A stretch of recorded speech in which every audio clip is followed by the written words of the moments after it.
Out of bounds, 105.9 The Zone, ESPN. Would Kurt Cignetti leave Indiana? This is funny that I'm asking this now, right?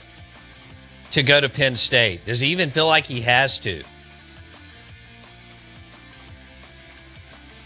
We're live in the Bank Plus studio. The show is driven by your next GMC Sierra truck, GMC Yukon, Fowler GMC, Pearl Brandon. Fowler, Fowler, FowlerGMC.com. Michael Katz, Ole Miss Insider, D-Journal, will recap the weekend in Oxford for us. Ole Miss hangs on to win 24-21 over the mighty Washington State Cougars. It was the home of Gardner Minshew and Mike Leach years ago. But that's where the country was introduced to Gardner Minshew, which was a really, really cool story. And, of course, hey, A&M won, LSU won, Bama won, Georgia won, and Tennessee. It was like survive and advance weekend. Because that's all. It doesn't matter. I mean, did Ole Miss look like crap? Yeah. Did they play a team that I thought looked slow and unathletic? Yeah. Did they win? Yeah. They're still undefeated. And all their hopes and dreams, and that is going 10-2 or better, are in front of them. They only have 3 road games left at Oklahoma. This weekend. At Georgia, at Oklahoma, at Mississippi State. They host South Carolina and Florida. Wow. And then they got, I think, Mercer or somebody, in there. So that's as good as it gets as far as how they give Kiffin and Ole Miss credit, how they position themselves. Still think Bama's in a good spot. I think A&M's in a good spot, especially with the way that A&M can D up. When it comes down to red zone defense, y'all know the drill. Short and fit. I love when Saban starts talking about how the situational matchups as you're in the red zone and the field gets gobbled up and there's less real estate. But the one thing about A&M is, man, when you get down there close, they're a little bit different animal than most teams.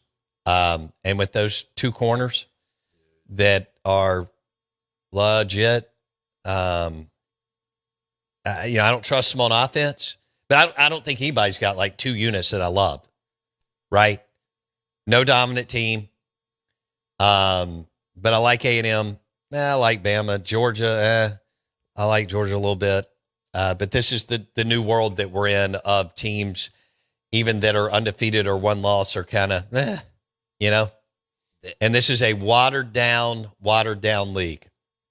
So it's coaching, and if you can avoid the injury bug, down the stretch, and your schedule, that's what this thing is going to come down to.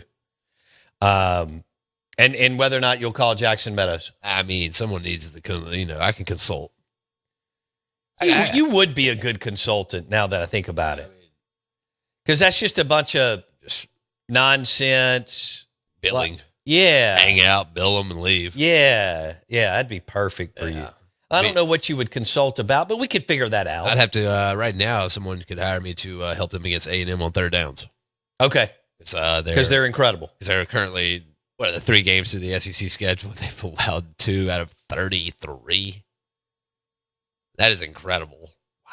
And I mean, wow. That's a number. They cooking. That's cooking. That is very. Or as you would like to say, they're on a heater. That they are. On defense. They allowed 96 total yards of offense, forced 5 punts, recorded 2 fumbles, 1 turnover on downs, held Florida to 8 first downs, produced 4 drives that went for negative yardage. How did they do that? Now, that's impressive. There were 4 drives that Florida had that went negative yardage. That's pretty awesome. That's why. That's a tough one. Don't know if Hugh Freeze or Billy Napier are going to make it with what Penn State did yesterday. Firing James Franklin. I think that's going to have an impact on some other teams. Florida doesn't like to do, you can tell Scott Strickland and Florida are trying to make this work with Napier. But Penn State just axed James Franklin after he was a play away from playing for the national title last year. In the Big Ten, they just pulled an an even more A&M firing Jimbo deal. Because James Franklin was winning. Jimbo wasn't winning. And so he had that 1 year COVID. He went 9-1-1 or something. Yeah. Or 8-1-1. They should have gone to the playoff, but whatever. That was about it. 2020, they were good. Anyway, they just took James Franklin out. So Dan Mullen to Penn State, Jeff Brom, for our listeners, he's at Louisville, to Penn State, Kurt Signetti to Penn State, who's done an amazing job at Indiana, Drinkwitz at Penn State. I don't see Lane going up north. No. Do I, So, whoa, is that a better job than Ole Miss? It is as far as path of least resistance. Okay, sure, yeah. Yeah. And Penn State's got more money than God. What do they got? 250,000. This is a numbers game. What it's how many living alums you have. Penn State is. I went out there 13 years ago to watch Penn State and Ohio State. That is a city. State College is its own city out in the middle of nowhere, but it's huge. Even at that time, they had over 50,000. I figured today they got 60,000+ students. What? It's like that? No way. It's halfway in between Philadelphia and Pittsburgh because evidently they fought over it in like 1875. And the reason why they call it Happy Valley, we drove in and you're elevated kind of on mountain, maybe a stretch, but you're overlooking the city of Happy Valley State College, Pennsylvania. Yeah. 88,000 students enrolled throughout their That's campuses. all I need, 88,000 students. Plus, think of faculty and admin and all the businesses that grow around a college like that. Oh, man. Yeah, it's a bigger spot than you think. Hey, I'm excited to welcome in the Mississippi State Bagley College of Engineering to the show. And if you're talking innovation, you're talking Mississippi State and the Bagley College of Engineering. They're leading the way with the first bachelor's in artificial intelligence in the SEC, plus a new master's degree in AI and a booming cybersecurity program. The students obviously earning national scholarships, gaining real-world experience through their ID lab and landing jobs fast, right at 94% placement rate after graduation from the Bagley College of Engineering at Mississippi State. So if you want to design the future, do it at Mississippi State. Bagley.msstate.edu. Bagley.msstate.edu. And leading the SEC with the first AI degree and new masters in AI and powerhouse cybersecurity program. Real experience and results, 94% job placement. Bagley.msstate.edu. All right. Michael Katz will join us coming up next. And what are you shaking your head over there? Where are they putting 88,000 people? 74 undergraduates. What's a huge... Where? It's the largest campus in the country. Mississippi State's number 2 as far as land. That's why Mississippi State's in such a great spot going forward as SEC teams are expanding, SEC schools. And if you're landlocked, that means you're going to have to create another campus somewhere else in your area. Penn State has plenty of room for growth, as does MSU. Southern Miss, Ole Miss are landlocked, so they're going to have to create another campus in another part of town. Build up. Penn State is massive land-wise. 88,000 students at Penn State. Unbelievable. We're live in the Bank Plus studio. Show is brought to you by Southern Ag Credit. Financing life outside the city limits. SouthernAgCredit.com. Michael Katz, Ole Miss Insider, next.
welcome into the Out of Bounds Show, ESPN 105.9 The Zone. And we'll have Michael Katz here in just a second. That's really loud. We are in a rock concert this morning, brought to you by the Shrimp Po' Boy at Martin's in Livingston. And an ice cold Bud Light.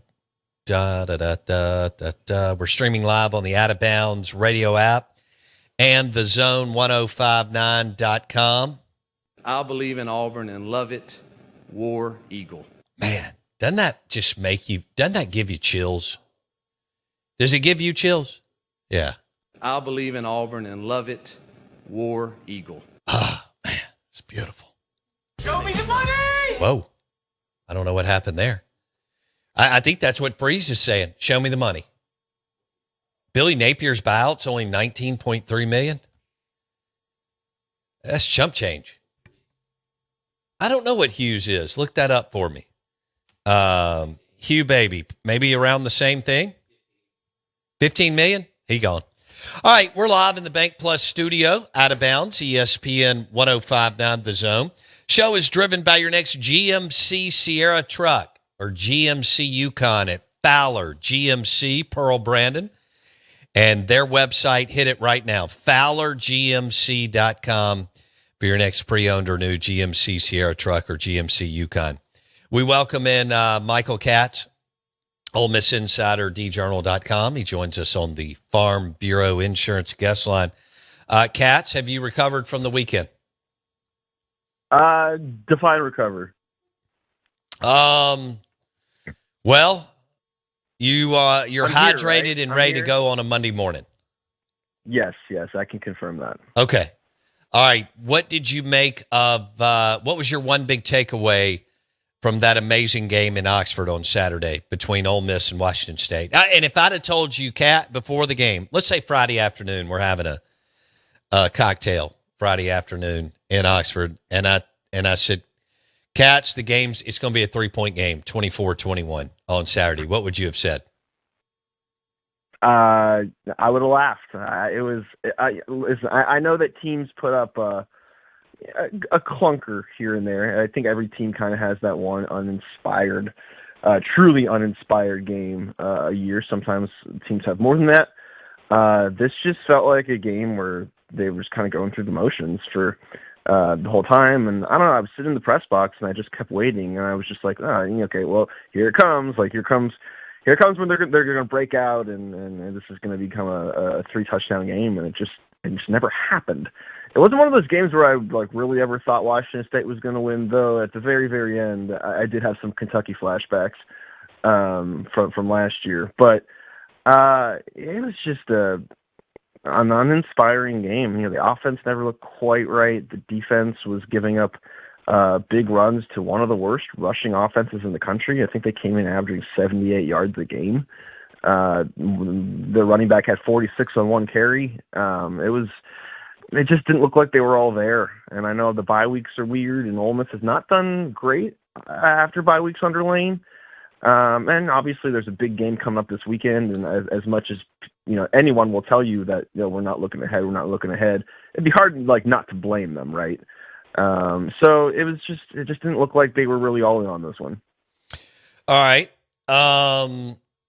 Were you surprised? Not that there weren't a lot of other people not playing well around him, okay, on both sides of the ball, which you just kind of laid out. But were you surprised Lane didn't at least give Austin Simmons a couple of series? Or were you thinking up in the press box the whole time, Trinidad's going to play it every snap today? There were a few times when I think we all looked at each other and were like, "Hey, if Ole Miss hasn't scored a touchdown at halftime, maybe they do something." But they let Trinidad ride it out, which I don't like to put too much into one thing, especially a game against Washington State. But if you don't put Austin in that situation, when are you going to put him in? That's kind of what I was thinking the whole time. So. Again, Trinidad's numbers, they were the worst that he's had, and they're still, he threw 3 total touchdowns. He'd have that fumble. He just didn't look quite right, but a lot of things didn't look quite right in that game. But yeah, I mean, I think that was the biggest thing for me is, if you're not putting him in this game, what situation are you going to put him in? What are you going to start him at Georgia? That would seem kind of insane if you didn't play him at all against Washington State. So again, who knows what's going on in those meetings, but that was kind of my takeaway was, man, like if Trinidad is not having his best game, if Austin is not, if they don't think he's an option right now, when is he going to be the option? Yeah, I think you just nailed it there. If he wasn't going to play on Saturday, when is he going to play? And we're talking about Austin Simmons. So I think it's Trinidad's mobility and ability to extend the plays and hurt you with his legs, where Lane's like, this guy gives us the best chance to get to the college football playoff. He is Michael Katz, djournal.com, on the Out of Bounds show. I think you were the one that asked the question because we played the audio earlier. It may not have been you. I can't always tell voices and so on in the postgame. But he was, Lane was visibly frustrated and talking about the energy that, or the lack thereof, from his team in the student section. Was there anything was there a one big takeaway for you from the press conference after the game, Katz? It's, everyone you talk to, you would have thought they lost. And I think that's probably a good thing that, in 2025, this isn't a program that's just happy to win games. I mean, obviously they're happy you win a game like this rather than lose a game like sure. This.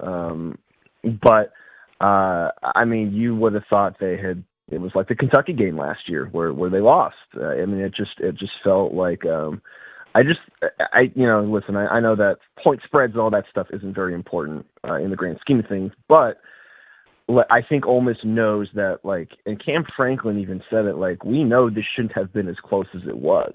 There's no excuse for that.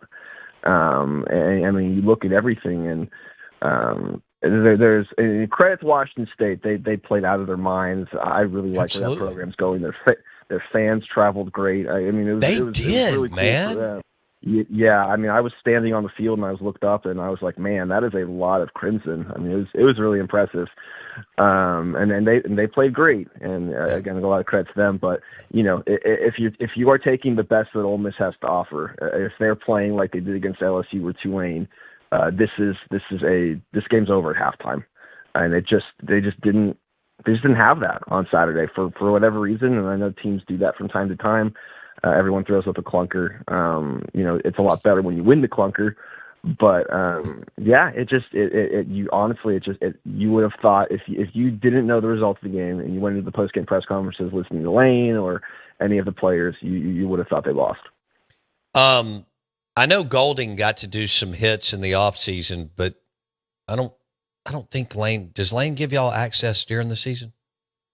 No, we got him in August, and we will not get him again unless they make it to the CFP, because I think it's mandated by the CFP. But under the current 12-game situation, we will not talk to him again. Okay. God, I thought Golding was great with y'all, and then at that Delta State golf tournament this past summer. Did you watch that, Katz? Oh, he is a joy. We all look forward to August. It's like the second or third week of fall practice when we get the coordinators. He is incredible. You just can't you want to run through a wall. He's just a football guy. Oh, what a great hire by Lane a couple of years ago. Golding's awesome. He is Michael Katz, djournal.com, Ole Miss insider, Ole Miss undefeated, and 3-0 in league play, and they only have three away games left. At Georgia, at Oklahoma, at Mississippi State, and then South Carolina and Florida at home with, I think, Mercer or somebody. Roast beef tech mixed in with that. So this path looks even better than last year to the college football playoff. They would have to lose 3 games on the way out. I don't see it. Do you, Katz? This this 2-week stretch is kind of everything, and that's not like a hot take. I mean, you've got games at Georgia and Oklahoma, and I know Oklahoma was a little weird against Texas last weekend, and the whole Mateer situation. He did not play great, but that's still going to be a tough game on the road. That is I think like we are going to know everything that we need to know about Ole Miss after those 2 games. If obviously you would love to win both, if you can manage to split, like you are set up great. Like I don't see a path where they are not there. And I know again you never know. With the South Carolina game and the Florida game, but those are here, and those are teams that have kind of gone through the motions a bit this year. And you would have to think that if Ole Miss is able to do what it needs to do in some capacity against Georgia and Oklahoma, they're going to understand, like, hey, like we had this chance last year and we blew it. Let's not do that again. But yeah, and again, the Egg Bowl, that is the ultimate. You never know, because Jeff Levy's had them playing pretty well, a lot better than they were last year. I know the last few games haven't been great, but it's in Starkville. It's an early game. Who the heck knows what that's going to be? But yeah, I mean, it's crazy. I literally will tell anybody that will listen, like this team, it's talented. Don't get me wrong, but like if you are looking at just which team was better, this Ole Miss team or last year's Ole Miss team, like nobody is taking this Ole Miss team other than maybe the running game. This year's running game is far superior. Fair enough. I think that is huge. If that Ole Miss team from last year has this running game, they probably run the table. Because I think, in those 3 losses, they couldn't run the ball when they needed to. Other than that, though, last year's Ole Miss team was, as good of an Ole Miss team as there's probably ever been. I could not agree with you more. I agree. Star power-wise. But here we are, and, that team didn't win a single one-score game last year. And I think you can look at it as like, well, they didn't have many one-score games because they were up by so much. But also, when they did get into one-score games, they didn't know how to win them. And this Ole Miss team has won its one-score games. I think they're 4-0 in one-score games. So, yeah, you'd love to be up by 30 every game, but that's just not the way this team is built. So it's crazy that this team is in the position it's in at 6-0 and one of 2 undefeated teams in the SEC. I think A&M is the other one. Yeah. It's pretty incredible. I know this is not a perfect Ole Miss team, but I think Kiffin and the staff deserve a lot of credit for the way they've been able to make this thing work. I couldn't agree more. Michael Katz, djournal.com, Ole Miss Insider. Ole Miss heads to Athens this weekend. Game day will be there. And Kiffin beat Kirby last year. And now in Athens, game day, Georgia with 1 loss, Ole Miss undefeated. Saban will be there for game day. This could be a ton of fun. Do you have Ole Miss winning this weekend? I've been kind of going back and forth. I kind of felt like this last year. This is not one of those like elite Georgia teams. Not like when they had those back-to-backs. Obviously, they're still extremely good. But we did just see them lose at home a couple weeks ago too. Now, granted, Alabama is playing out of its mind right now. But this is. I don't think this is one of Kirby's best teams. I think that Ole Miss is going to give itself a shot because it can do it. It's a little bit more ball control than maybe it's been in previous years. In the fact that they can, if they need to eat clock. I know they don't want to eat clock. That's not how they function, but. They can run the ball. Their defense has been playing better for the most part. I just think the big thing is like you can't get in a big hole and force your offense to dig you out of it. I think the last time it was 52-17 in Athens, and they were kind of going blow for a bit, and then Georgia just ran the ball like crazy, and Ole Miss was done at like halftime, and I just don't think they can put themselves in that kind of situation. But this is not striking me as a blowout game either way. I think this is going to be a really good one. I'm still not 100% sure. I got to look a little bit more closely at Georgia and the things they do well and things they don't do well. But I think this is going to be a really close game. Michael Katz on the Out of Bounds show. Ole Miss at Georgia this weekend. Georgia laying 6.5. Of course, the game's in Athens, and we mentioned game day will be there, so that'll be a lot of fun to tune in. I guess you were there 2 years ago in Athens? I was. Okay. And was 2 years ago your first trip to Athens? Yes. It was actually the very last game in their old press box. They gave us all commemorative coins. That's awesome. Yeah, it's on my desk right now, actually.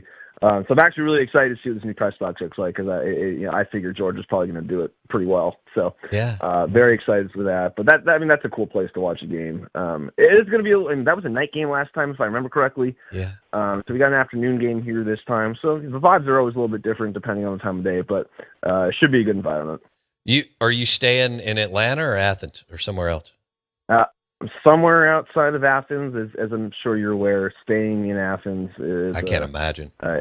It's pretty tough money wise. So I think I'm like half an hour outside. I think that's kind of the move. There's like 3 or 4 suburbs, like right outside Athens. I think like all of us reporters try to find somewhere around there to try to figure it out. Okay, Michael Katz joining us on the Out of Bounds show. Let's go to James Franklin was fired at Penn State, as you know, yesterday. Do you think that, since you're a Southern Cal alum, do you think that Lincoln Riley's going to Penn State? I don't know, man. Listen. Let me listen. USC beat a ranked Michigan team. Let me just enjoy one weekend because we're gonna get our. I know it's gonna happen in Notre Dame this coming weekend, and I know it's about to unfold in South Bend.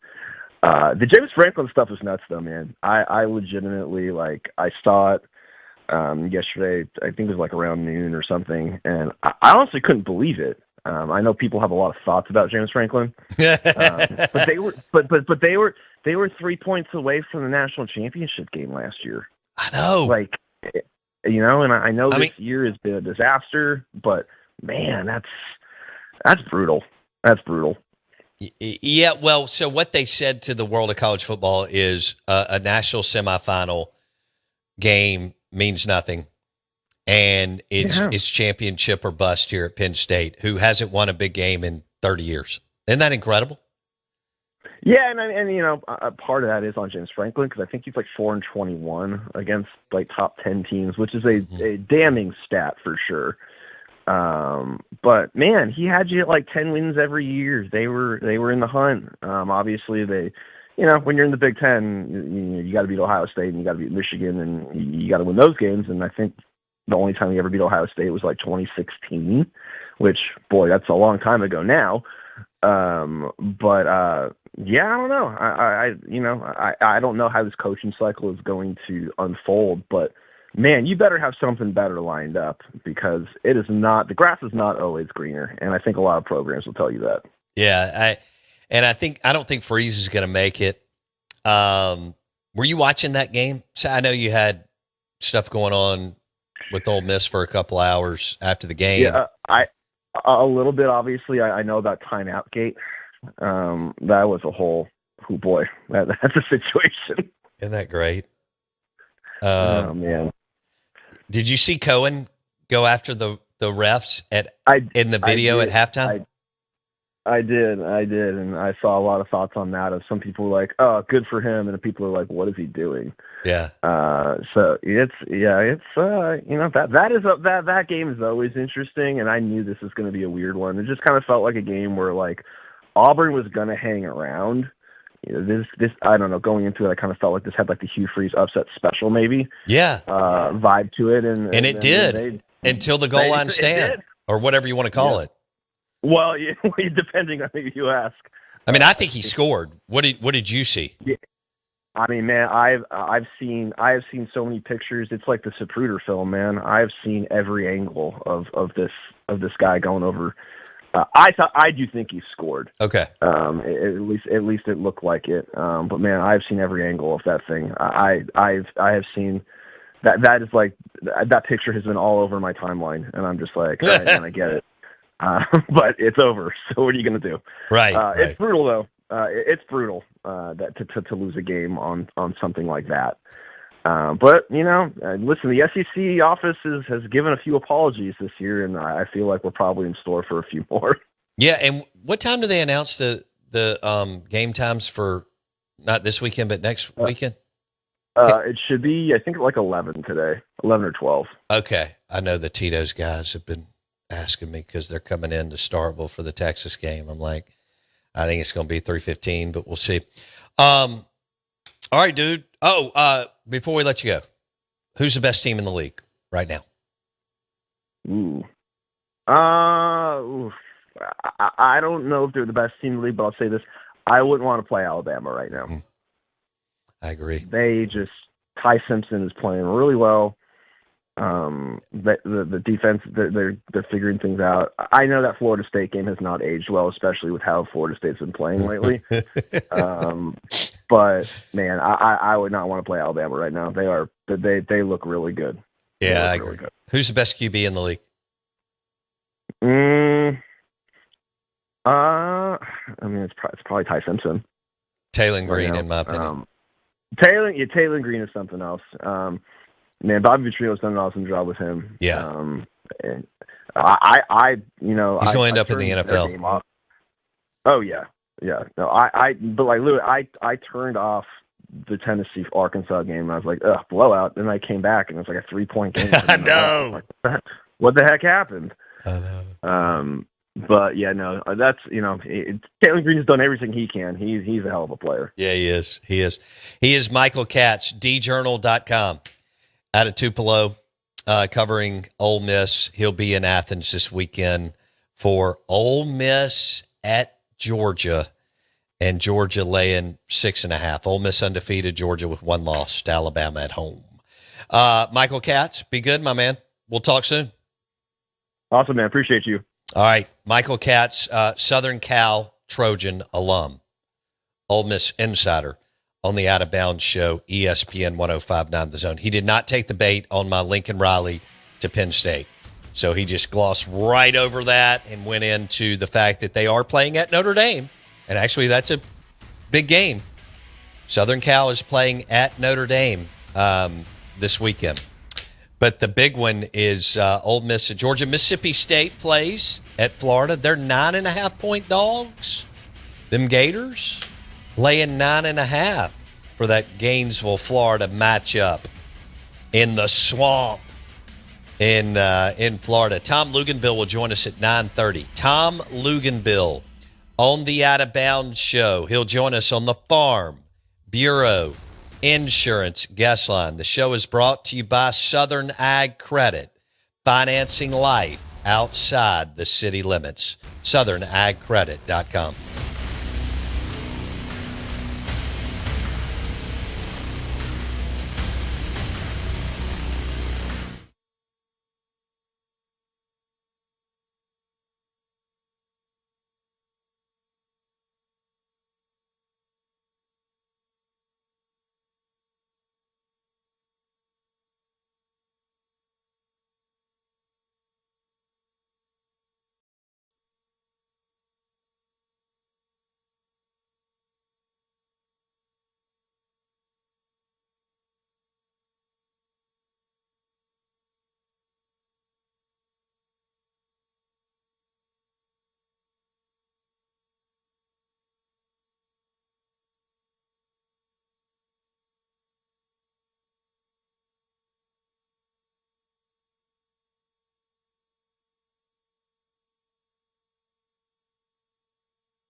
WRKS Pickens Jackson. All systems go. Live from the Whiskey 61 Lounge inside the Bank Plus studio. This is Al Gordon. Live in the studio. It's the Out of Bounds Show with Bo Bounds. Streaming live worldwide on the Out of Bounds radio app. And on your radio at ESPN 105.9. All set? Let's go. The Zone.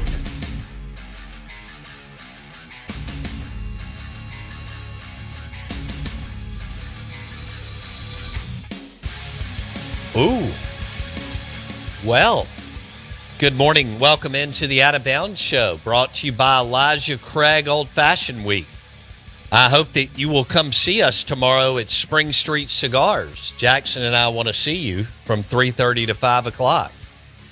Maybe a little bit longer than that, but then we got to hop somewhere else. But we're doing an Elijah Craig Old Fashioned Week party at Spring Street Cigars in Jackson tomorrow from 3:30 to 5. Elijah Craig Old Fashioned Celebration Week at Spring Street Cigars in Jackson tomorrow, 3:30 to 5.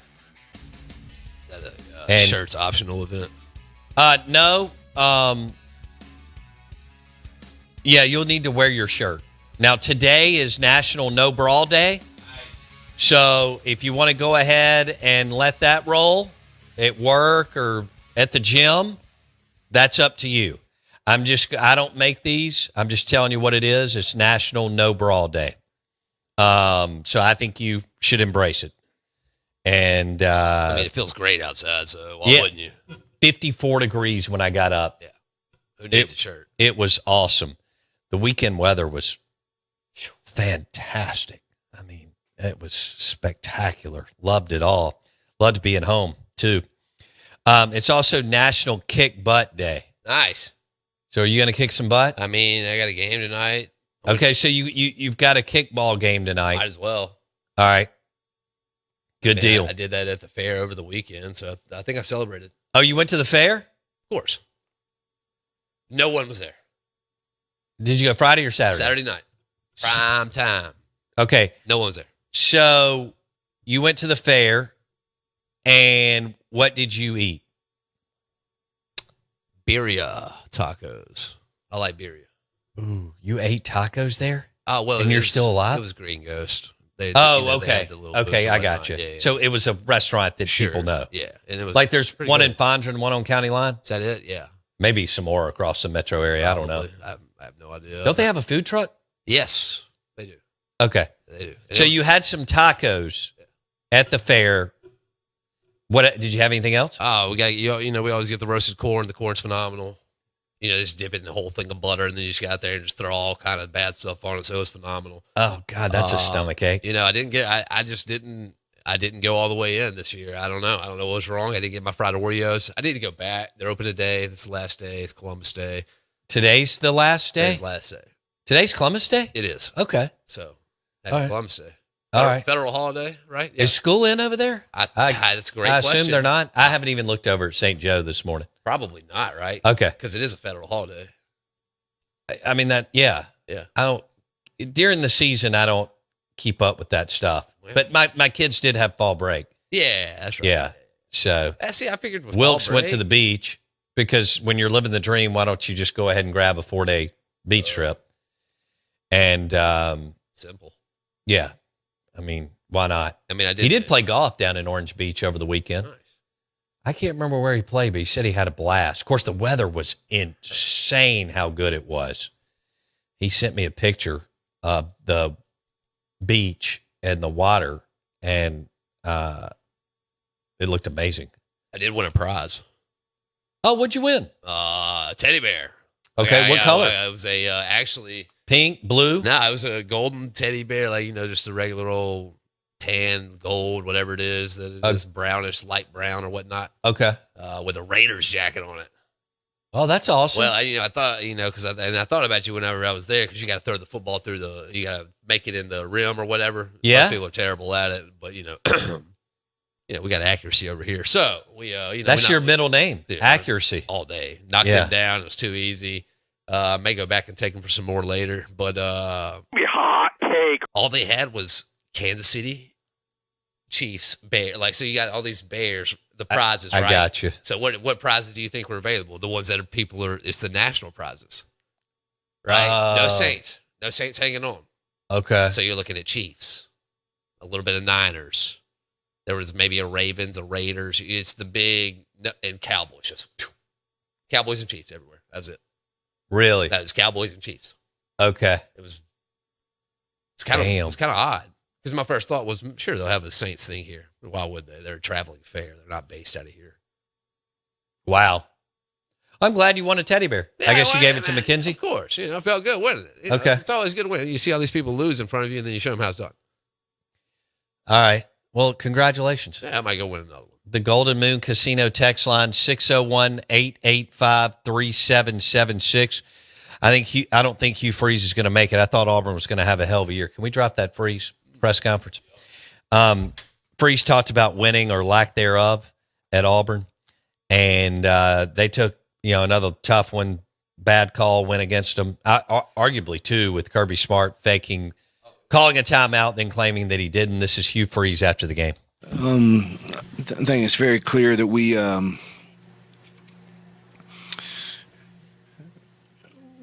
find ways to not win football games, and that's what has to change. And that locker room is good enough football team to play with anyone. That's right. And to win games, creating that mentality that believes you're going to, and finding ways to do it, and to do your assignment when it's called on in critical moments, like you did the entire first half, is things that we've got to get corrected if we want to experience the joy of winning these close, tough SEC football games. And that's really the way I see it. We felt great about the preparation, felt great about coming into this game, felt like we were going to win the game. And here I am feeling again that we don't quite know how to do that. And got to look at, again, all aspects of it, from coaching to making critical plays at critical moments. And why do we not execute the same defensive calls that we executed in the first half, in the second half, in critical moments? Just all of those things is just they compound into helping us find ways to not have success on the winning side of the scoreboard. And I'm not trying to take anything away from Georgia or previous opponents, but I really feel that way. I don't know if it's I feel like it's more us finding ways not to win games. All right, that was Hugh Freeze. Find ways to not win football games. That was Hugh Freeze after their tough loss to Georgia. I think this is it this weekend. They host Missouri. He's got to win this game, or they're going to let him go. I think this is it. This is the custard thing. This is the last stand. This is whatever, however you want to look at it. Mid-season?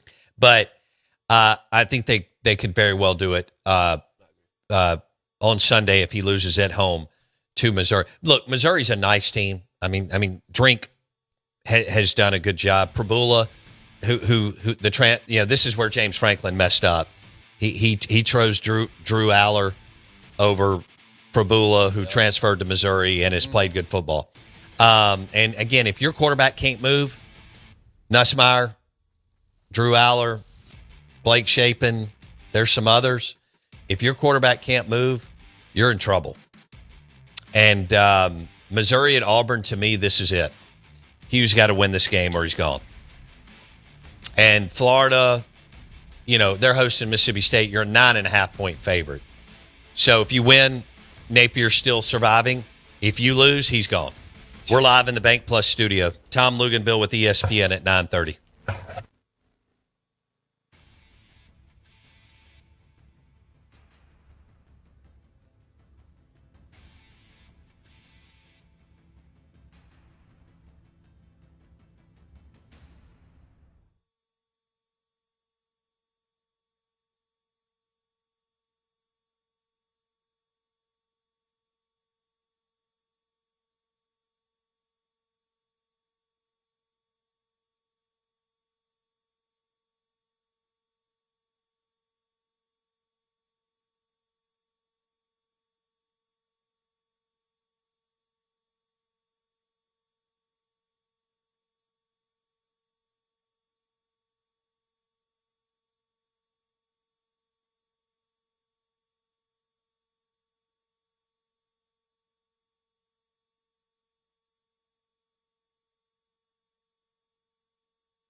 Oh, wow.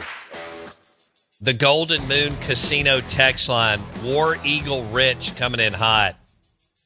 Hey, Bo, I'm riding over to Auburn this weekend to witness Freeze's final game at Auburn. Damn. Auburn is a 2.5-point favorite over Missouri at home. And this is it. This is the last stand for Freeze at Auburn. I thought he went overdrive victimhood and pouted after they did, and it was a bad call. But he took himself out of the game. Hugh Freeze did late in the second quarter. It was going into halftime. Y'all already know this. Georgia went down, scored. But he took himself out of the game, and he never recovered, and his team never recovered. His defense, once again, I know I sound like a broken record. DJ Durkin's been unbelievable at Auburn for the last 3 years. They have a team because, again, this is totally watered down. No one's dominant. No one looks awesome on either side of the ball except A&M on defense. That's the best unit in the league. But when you look at what Freeze has done or not done on the offensive side of the football, DJ Durkin, his defensive coordinator, they've done everything they need to do to put them in. And I mean, they are literally a whisker away from being good in today's college football. Right. I mean, he's right. I mean, I know y'all many of you love to dislike him. He's right. I mean, they're just a less than a fingernail. I'm talking about a short fingernail from being there, but they're not. And look, if they count the touchdown and it's 17 points, I don't know which way the thing goes because they had all the momentum, but they didn't. And then they never recovered, and they were god-awful on the offensive side of the football. I mean, awful in the second half. And at some point, your D just can't – it can't continue to get 3 and outs all night, especially against a Georgia team who can't run the football, by the way. Now, they may find it, but they're totally meh on offense. They don't look like they have anybody that, like, is electric, but they got some, culmination or a collection of good players. Yeah. That's why Kirby's having to call into the front office whenever they're reviewing that stuff. They cheating. I love that War Eagle Rich also said the SEC office wants Freeze out of the SEC. If a call goes to review, he isn't winning that call despite video evidence. War damn Eagle. He also says Freeze has lost his fastball. Yeah. No, Robert makes a great point. Who would they get that has a better resume? Who's Penn State going to get that has a better resume? Mm-hmm. I mean, if you're not getting Kurt Signetti because his buyout's $56 million at Indiana, who is Penn State getting that has a better resume? I mean, Drinkwitz at Missouri. Okay, he still hadn't been to the college football playoff, but he's doing a good job at Missouri. People mentioned Dan Mullen. Mullen did an amazing job at Mississippi State. First 3 years, 2 of the 3 or all 3, he went to a New Year's Day Bowl at Florida, went to the SEC championship game at Florida. He's 6-0 at UNLV. They're talking about Matt Rule. Wow. Because there's a tie with him and the AD and tie with him to the Northeast and all that. I mean, Rule's basically a 500 coach. Yeah, he did some good things at Temple, but then goes to Baylor, did some good things. Went to Carolina Panthers, give him a pass. That's, brutal job.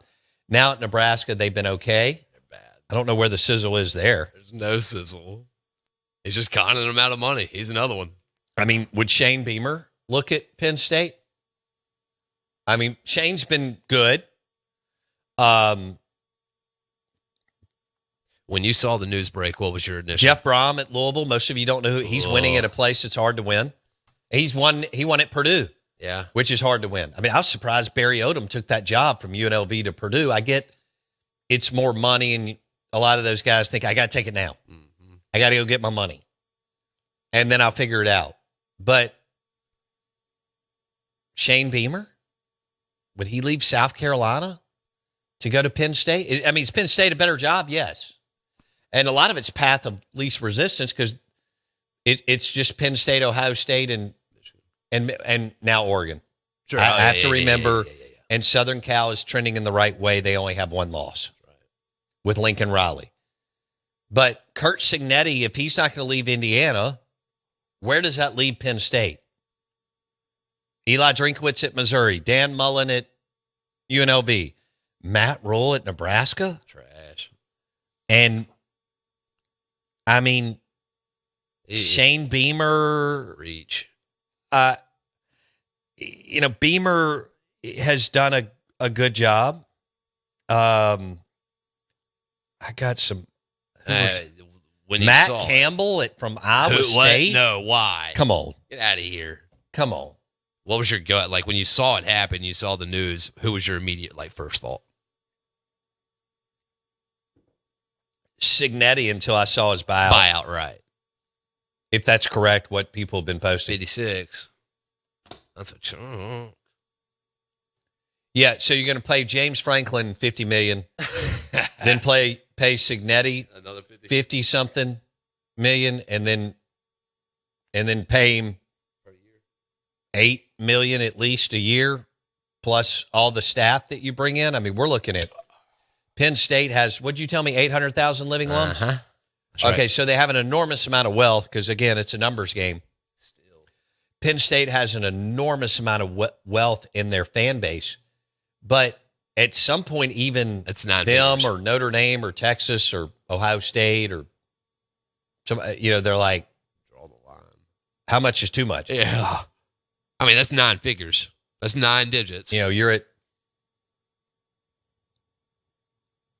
150 million if you count buyout plus Cignetti, James Franklin's buyout, Jeez. Kurt Cignetti's buyout, then bringing everybody on payroll.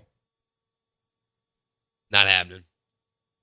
Too much. Now you can go get Dan Mullen at UNLV. Dan was born in Pennsylvania, went to school up in the Northeast, blah, blah, blah. I would think Dan grew up a Penn State fan because that was when Joe Paul was there. He's my age. And that was when Joe Paul was winning. He won the national title in 82 and 86. And, da-da-da-da. He feels Who like else? he would be good there. I mean, there's a good feel there. Again, Jeff Brom at Louisville could be – that's not a sexy name. Yeah, but I mean, he's won. Viable, He's won at Western Kentucky. He's won at Purdue, and he's won at Louisville. That's right. He's a Hilltopper. Yeah. Love that. Well, you loved it. Well, he made me some money. Did he? Tuesday nights, the Hilltoppers. Pew. They're 4-1. Oh man, that means Max. And we know they're a basketball school. They play. They play at Miami. Nice. Oh, that's a Friday night game. Nice. We talked about the ACC with their 10 Friday night games. Taking them. I think it was 10. That's a bigger one. I mean, Miami's better. Sure. But does Miami have all their games at home this year? Louisville at Miami. So Jeff Brom, I mean, that's not going to do it for them, although he's a hell of a coach. Sure. So Robert says John Gruden. That would be a spot. Now, I don't know if Gruden could go up there and do everything they want to get done, but that would be a big name splash hire. I don't know if Gruden could acclimate to the portal in the college game because he likes to make things really, really complicated. And I think you're seeing that at North Carolina with Belichick. Can you come in from the NFL and do what Pete Carroll did and simplify it and run what you want to, I mean, within reason, run what you want to run at the college level. Right. We are the Out of Bounds Show. We're brought to you by the Mississippi State University College of Business. Dean Scott Grawl would love to see you and your high school student book a private tour on the campus of Mississippi State University. Dean Scott Grawl, with over 10 years experience in the private sector, he's doing amazing things in Starkville.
Your SEC Insider Hit this morning is brought to you by Pearl River Resort and the Vegas-style Golden Moon Casino Sportsbook on the property of Pearl River Resort. Bet $50 there. Play award-winning Dancing Rabbit Golf Club for $40. It's an hour from where I'm sitting in the studio. An hour from us. Bet 50, play 40 on the property of Pearl River Resort. 105.9 The Zone ESPN. Tom Luganbill with ESPN's college football team. He joins us on the Farm Bureau Insurance guest line. Tom Luganbill, you've been doing this for a long time, and you know just about all these guys and so many people on the staffs around the country. Not sure what you were doing whenever it was, mid-morning, late morning, but when you saw that or read that Penn State fired James Franklin, what was your initial reaction? That two inexcusable losses have overshadowed 12 years of accomplishment. And to be honest with you, I get it. I do. I get it. I think James Franklin needs to be appreciated for what he's done with that program, the state of the program when he took it over, the sustained level of success. But the reality of the situation is this is a what have you done for me lately business, bottom line. And they are 4 of 21 versus top 10 teams, 1 for 13 against Michigan and Ohio State, 1 and 15 against top 5 teams. And then you go out and heading into the UCLA game and heading into the Northwestern game, you are playing the two worst teams in the conference and lose. It's just unacceptable. It's inexcusable. And the bottom line is they're not going to put up with that there, and they've got the money to do something about it. They damn sure do. 800,000 living alums, Penn State. They have a tremendous amount of wealth in their fan base. Yep. Tom Luganbill, ESPN, on the Out of Bounds show, driven by your next GMC Sierra truck at Fowler GMC, Pearl Brandon. Okay, so James Franklin's out, and now everybody's talking about who could replace him. You know, Jeff Brom at Louisville, Dan Mullen, Matt Rule. Rule, though, I think he's a good coach, but there's not a lot of, I mean, this Nebraska thing's taken a minute, although they're playing better this year. Mm-hmm. I mean, you were a play away from the national championship game last year. So who are they going to be able to lift, so to speak, where the fan base goes, oh, wow, this is amazing type deal, Tom Luganbill? Kurt Signetti. All right, so he's got a $56 million buyout. I know. Which actually surprised me, Luke. I didn't know that. I mean, I knew he signed a deal because he was so good last year, and you've talked about him several times on the show. I just assumed like max $20 million. You know what I'm saying, at Indiana? Right. I considering he held all the cards, and he had all the chips last year with them, I'm surprised he signed that deal. You know? Yeah, and listen, I mean, and again, that's a name that you asked that Penn State would like to hear. That would probably be the name. You know, obviously Dan Mullen has ties to the program. You look at somebody like, and I'm gonna throw this name out there, and it may sound crazy, but go to the next Vanderbilt coach, because Clark Lee has done an unbelievable job at Vanderbilt. He could be a guy that I think would be intriguing out there. Drinkwitz? It's tough, man. Yeah, maybe Drinkwitz. Drinkwitz could be another one that could be in there. I just, you know, it's hard because it's such a big job and it's a high-paying job. The expectations are ridiculous.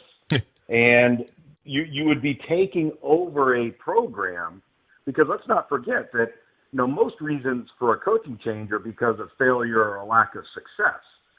This is a situation where you'd be taking over a healthy set of circumstances. And so the expectation would be immediately to perform at a high level. No building, no growing, no developing. And so I think you need to have a guy in mind with, you know, that you could look at, you could say, okay, that we got to have that. Who's done that? You know, at a place with similar expectations. It's tough. It is tough. Manny Diaz could be one.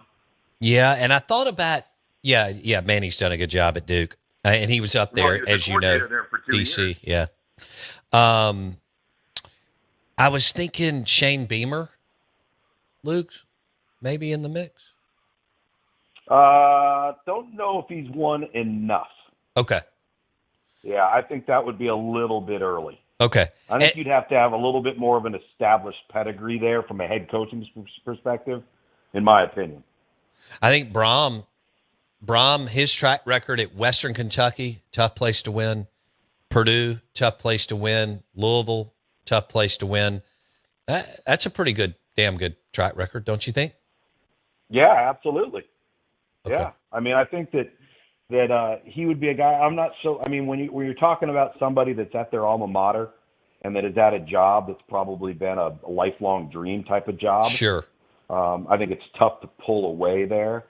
But shoot, stranger things have happened. Okay. Tom Luganbill talking the Penn State job. Would you consider it a top 5 job, Tom Luganbill, or a top 10 job? I would consider it a top 5 job from a resources, tradition, support standpoint. I would consider it a top 10 job from a proximity standpoint. It's hard to get in and out of there. Right. And so much of their recruitment of players, is out of state in many cases. And, there's very few flights going directly in and out of State College. So I think from that perspective, that it creates a little bit of challenge, but all of the other stuff's in place to be fantastic. Okay. Tom Luganbill on the Out of Bounds show. I'll be honest though, I was surprised. I mean, I get what you said to start the interview, and the 2 losses were awful to UCLA and Northwestern. That was more SEC like than Big Ten. They've always been, a little more cautious and conservative most of the time in that space. Do you agree, Luke's? Was that Penn State? No, like the Big Ten compared to how ruthless our league is, moving off. Yeah, but it's getting more. I think it's getting a little bit more cutthroat like that because the money that's now involved, and I think that it's getting pretty grueling up there too. I mean, hey, listen, at the end of the day, I don't know about you, but Michigan's hard to watch. Oh my God, I can't watch that crap. Good Lord. They need to start cheating again. I mean, for crying out loud. I mean, that is not a team that's playing very good football, and I understand that they've got a true freshman quarterback, but my goodness. Yeah, that's painful. Tom Luganbill on the Out of Bounds show. All right, let's go to Auburn. I think this is it, Luke's, this weekend. They host Missouri, 2.5-point favorite. The irony is they're not far off, but damn, they can't get it done and turn the corner. You know how crazy they are. They're even more crazy than Penn State. I think this is his last stand. He's got to win a conference game, and I think he's got to win this weekend. I'd like to get your thoughts here. I thought he went overdrive victimhood when they didn't get. I thought Jackson Arnold scored. I'd like to get your thoughts on all this. I thought Jackson Arnold scored. I can't believe that it was upheld on the field. The Kirby thing with the timeout was terrible too. But I thought Freeze checked out and started pouting and went into overdrive victimhood mode, which when you're the head coach, you can't do that. What did you see Saturday, Luke? Well, that's why they never recovered from the call at the goal line, because that's exactly what the entire team did. They let it consume them. They allowed that one play to completely control their emotions, their focus. It inhibited them from looking forward as opposed to dwelling on what they can't control. And, that trickles down from the top. And that wasn't just post-game, that's in-game.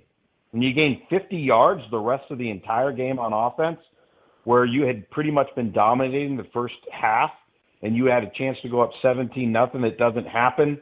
Then you go back on defense and Georgia takes it the length of the field, kicks a field goal. So now instead of going into the locker room 17-0, you're up by a field goal. And you never recover from it. But I'll say this. Everybody talks about that call on the goal line. And listen, I understand that looking at it from slow motion versus real time are two entirely different animals. And I really wish, in my time in the UFL and the XFL the last 5 years, where they have literally perfected the transparent review of any call to the fans, to the viewers. The ACC's doing it now in their conference, and it's fantastic. I think we all would have loved to have seen and heard the officials talk through the mechanics on that, of how they came up with that. And but that call, all right, was nowhere near as bad as what they allowed Kirby Smart to do. Yeah. Because you don't get to have it both ways. You either get the timeout or you lose the timeout. Right. Right. You don't. That was ridiculous. I mean, that is one of the worst calls I have ever seen for an officiating crew. To allow that to happen was absolutely beyond me. Now, the other thing, going back to the one at the goal line, you got to understand, had the official run in from the sideline and immediately threw his hands up, signaling touchdown, it's still going to get reviewed, okay? And you know what? It's still probably going to get upheld, because just like they said it was tough to determine indisputable video evidence as to whether he crossed the line, it would have been just as tough to say that he didn't. So the call would have been upheld either way, in my opinion, depending on what the call was on the field. Fair enough. Okay, Georgia, they've won at Tennessee, Luke's, and they've won at Auburn.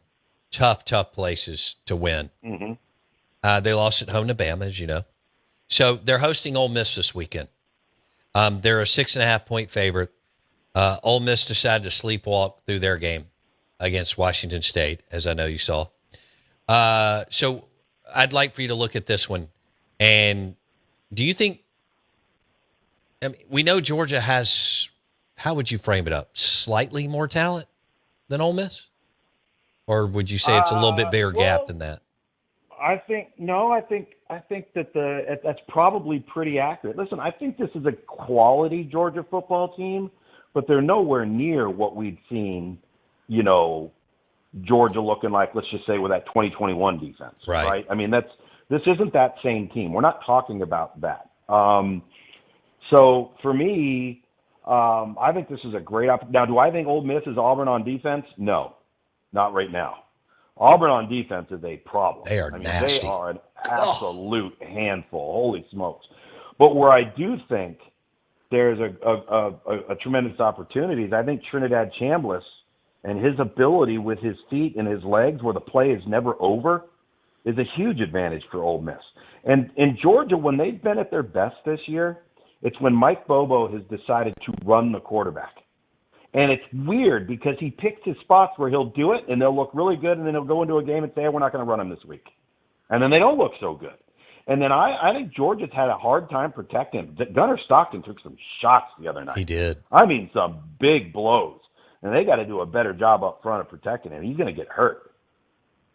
But you like Georgia to win the game?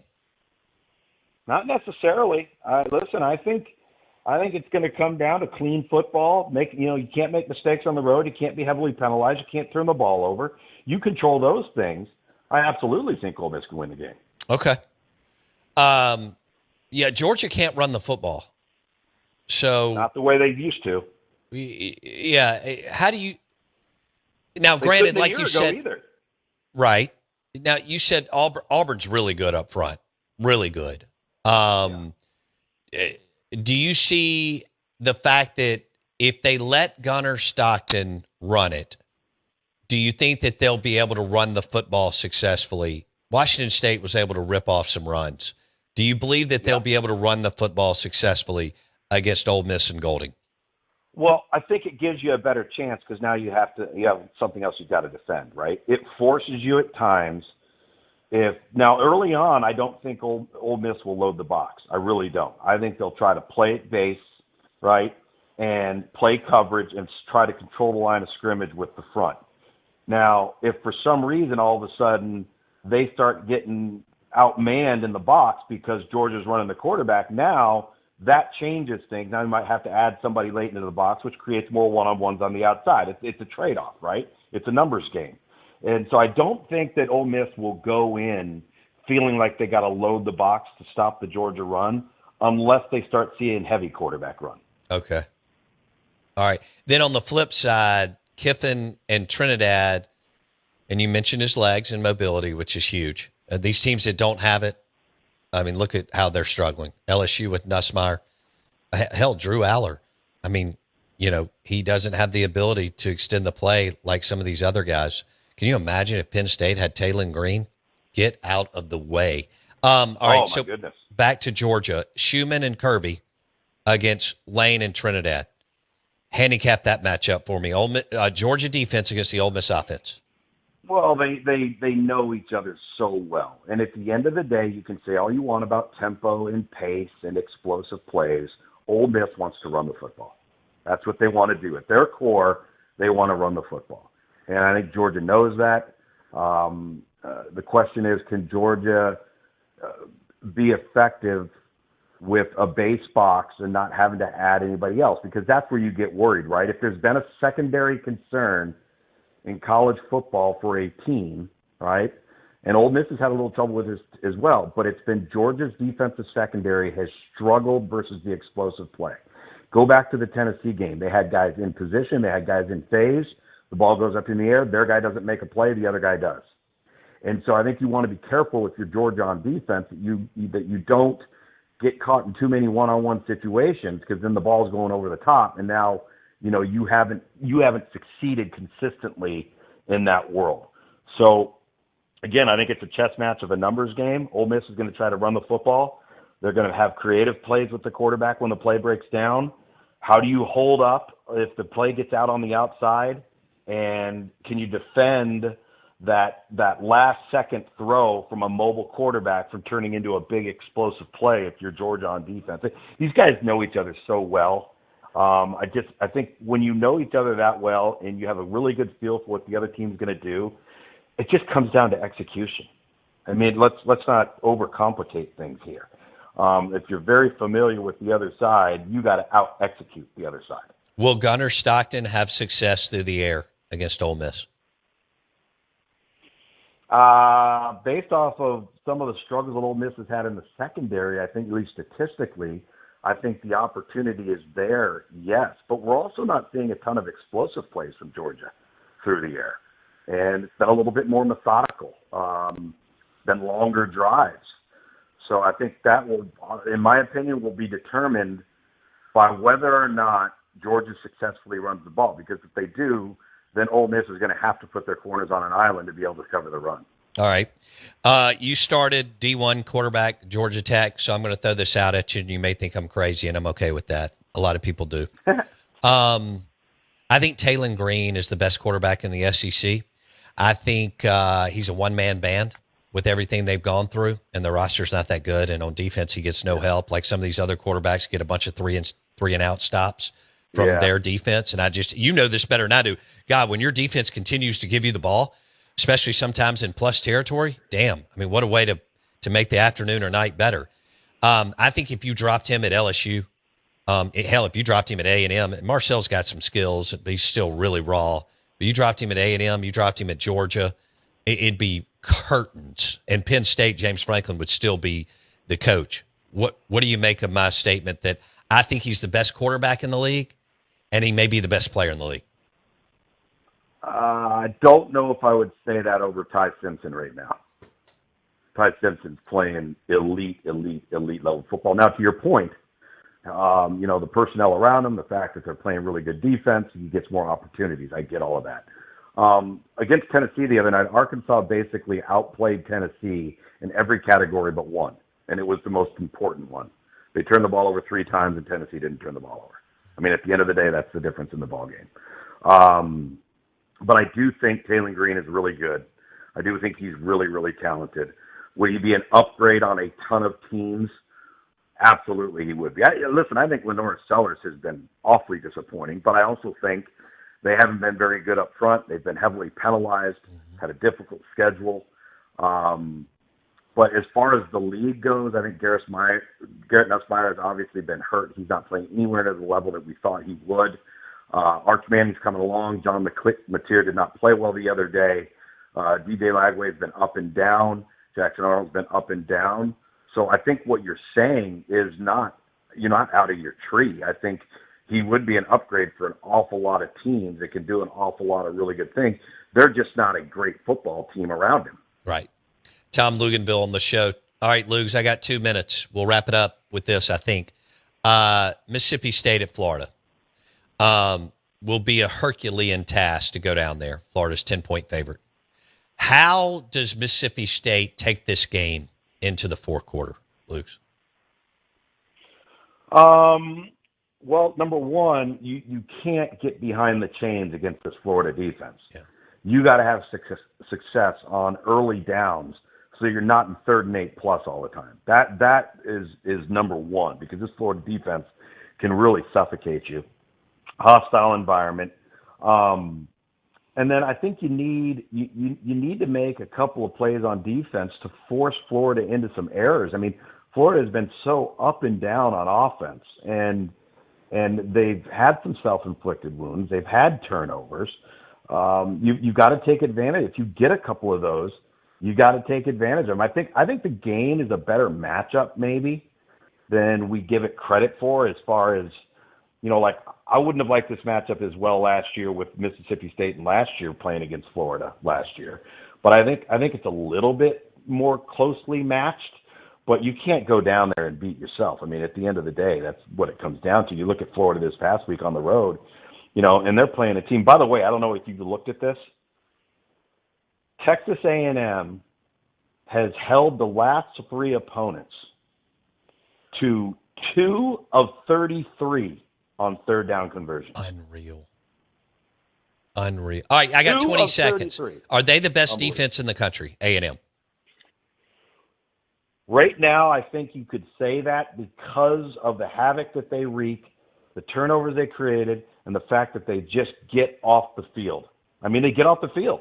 So the offense gets way more possessions than they normally would. Man, how good are their 2 corners? Good grief. Wow, man. All right, Tom Luganville. 33. We enjoyed it.